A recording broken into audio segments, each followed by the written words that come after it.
మీరు ఒప్పుకున్నా ఒప్పుకోకపోయినా నల్లమల ఫారెస్ట్ అంటే ప్రకాశం జిల్లా బాటు ఈ కర్నూలు జిల్లా బారల్లో ఈ నల్లమల ఫారెస్ట్లో గంజాయి ఈ రోజుకి సాగు చేస్తున్నారు. ఒక సామాజిక స్పృహ ఉన్న మీరు అంటే పళ్ళున్న చెట్టుకే రాళ్ళ దెబ్బలు తగులుతాయంటారు. అయితే మీరు ఎంత చేస్తున్నా కూడా ఒక చిన్న వెలితి అయితే ఉంది, మళ్ళీ దాన్ని కూడా ప్రశ్నిస్తుంది అనమాట ఈ సమాజము. అది కూడా చేస్తే బాగుంటుంది రవికృష్ణ గారు. గంజాయి ఆకే రవికృష్ణ అయితే గంజాయి అంటే ఈ చెంచులు ఎక్కువ ఉన్నారు ఆ ప్రాంతంలో. ఈ చెంచులకు అనేది లోక జ్ఞానం తెలియదు, వాళ్ళు నిరక్షరాసులు. వీళ్ళందరినీ కూడా వైట్ కాలర్ నేరస్తులంతా కూడా ఉపయోగించుకుంటున్నారు. 5,000 10,000 అడ్వాన్స్ ఇచ్చేది. అంటే కర్నూలు ప్రాంతంలో ఈ గంజాయి గురించి ఇటువంటి సమాచారం అయితే ఏం లేదు. అంటే మనకు ప్రకాశం జిల్లా బార్డర్లో అంటే ఈ కృష్ణా నది ఒడ్డున ఎక్కడైతే అక్కడ నది ఒడ్డున అంటే ప్రకాశం జిల్లా బార్డర్ ఈ కృష్ణా నది ఒడ్డున ఈ గంజాయి సాగు అనేది ఈరోజు శ్రీశైలం నియోజకవర్గంలోకి వెళ్తే మనం ఆత్మకూరు ఈ ప్రాంతాలకు వెళ్తే ఏ టీ కొట్టుని మంగళ షాపుని ఎవరిని అడిగినా గంజాయి ఎక్కడ సాగు చేస్తున్నారని చెప్తే వాళ్ళే చెప్తారు ఎక్కడ చేస్తున్నారు చెప్పకుండా. ఆ ప్రాంతం అంతా కూడా ఉంది. సమాచారం తీసుకుంటాము, రైడ్లు చేస్తాము, భవిష్యత్తులో దాన్ని కూడా కంట్రోల్ చేయడానికి ప్రయత్నిస్తాం. చెంచులలో చైతన్యం తీసుకొచ్చి వాళ్ళని కూడా అసలు మంచి ధోరణిలో నడిపించడానికి కూడా మీరు చర్యలు తీసుకోవచ్చు కదా. ఆల్రెడీ చేస్తున్నామండి. చెంచు గ్రామాలు కూడా మేము కొన్ని గ్రామాలు దత్తత తీసుకోవడం జరిగింది. ఆ గ్రామాల్లో కూడా రెవెన్యూ డిపార్ట్మెంట్, పోలీస్ డిపార్ట్మెంట్ కలిసి పనిచేస్తున్నాం.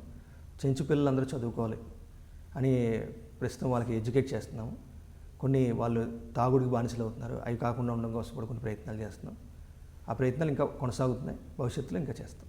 అంటే భవిష్యత్తులో చెంచుగూడలో ఏమైనా ప్రత్యేక సదస్సులు పెట్టే అవకాశం ఉందంటారా? ఆల్రెడీ పెడుతున్నాం. ఇంతలా శ్రమిస్తున్న ఆకే రవికృష్ణ గారికి అంటే ఈ గంజాయి సాగు గురించి ఎందుకు ఇంతవరకు సమాచారం లేదంటారు? అంటే సమాచారం లేదని కాదు, ప్రత్యేకంగా మనకి ఇప్పుడు దాకా అయితే అటువంటి సమాచారం ఏమి అందలేదు. ఒకవేళ అటువంటి సమాచారం వచ్చినప్పుడు ప్రజలు ఎవరైనా ముందుకు వచ్చినా తప్పకుండా మేము దాడులు చేస్తాం. సోషల్ యాక్టివిటీస్ మీద ఎక్కువగా కాన్సన్ట్రేషన్స్ మీరు ఇటీవల లా అండ్ ఆర్డర్ మీద పెద్దగా కాన్సన్ట్రేషన్ చేయలేకపోతున్నారు అనేది కొన్ని వర్గాల నుంచి వినిపిస్తున్న వాదన, దానికి మీ సమాధానం? అది విమర్శ అంతే. ఎందుకంటే ఇంకా సోషల్ యాక్టివిటీస్ అనేది ఏం చేయట్లేదు. Everything is policing. ఒక గ్రామాన్ని మారుస్తున్నామంటే ఇంకా అది పోలీసింగ్. గ్రామం మారుస్తున్నాం, నేరాలు జరగకుండా చేస్తున్నాం. నేరాలు ఎప్పుడైతే జరగవో అప్పుడు లా అండ్ ఆర్డర్ పటిష్టంగా ఉంటుంది. సో లా అండ్ ఆర్డర్ అనేది ఆ యంత్రాంగం నిరంతరం పనిచేస్తూనే ఉంటుంది. ఎస్పీ రవికృష్ణ 24 గంటలు పనిచేస్తూ ఉంటాడు, అన్ని వర్గాలకి దగ్గర అవుతుంటాడు.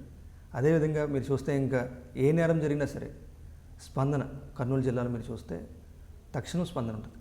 ప్రతి స్కూళ్ళల్లో కూడా విద్యార్థుల కోసం మీరు యోగా నేర్పిస్తారంట, స్వయంగా మీరే యోగాలు చేస్తారంట, ఆసనాలు చేయిస్తారంట.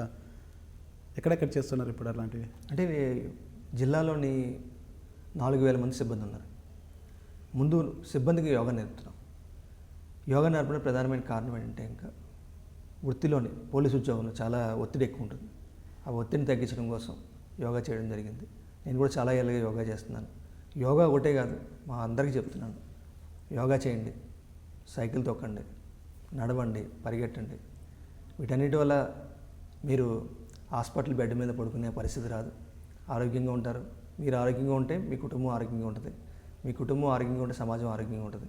ఒక ఆరోగ్యవంతమైన సమాజం కోసం ఫిట్నెస్ని ప్రతిరోజు కూడా నేను ప్రమోట్ చేస్తున్నాను. This is Akke Ravikrishna, IPS, SP Kurnool. Watch my exclusive interview on I dream.